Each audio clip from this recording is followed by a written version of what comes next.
Hindi mo na nga kinongratulate ang anak mo. Question mo pa siya sa pagkahuli ng isang kriminal Mali ba yung bigyan ng tamang advice? na ano, na wala na siyang ginawang tama, na puro mali na lang ang ginagawa niya?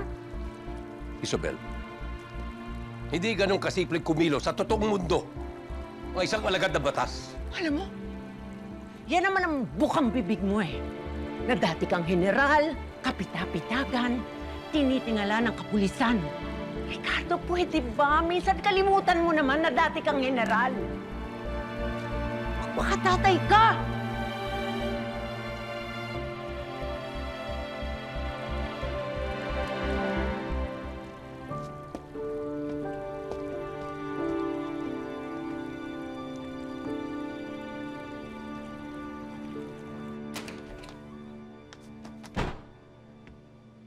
What was that about?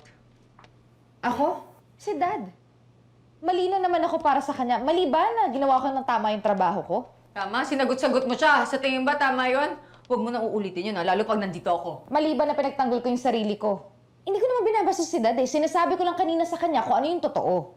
May nakikita kasi si Dad na hindi natin nakikita, Sam. Bago lang tayo dito, dating chief of police yun. May alam siya sa mga kaso, sa mga kriminal.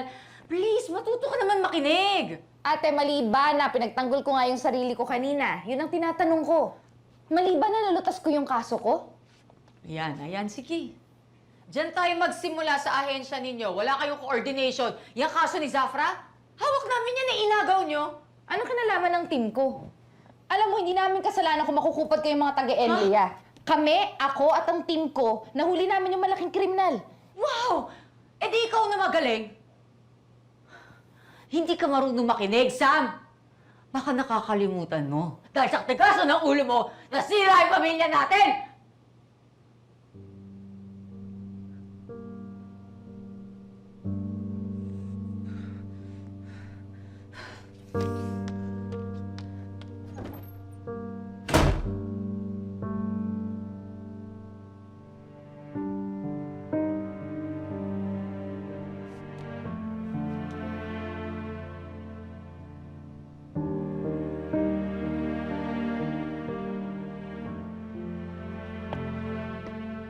Sinusunod at kinatatakutan ako ng sangkapulisan.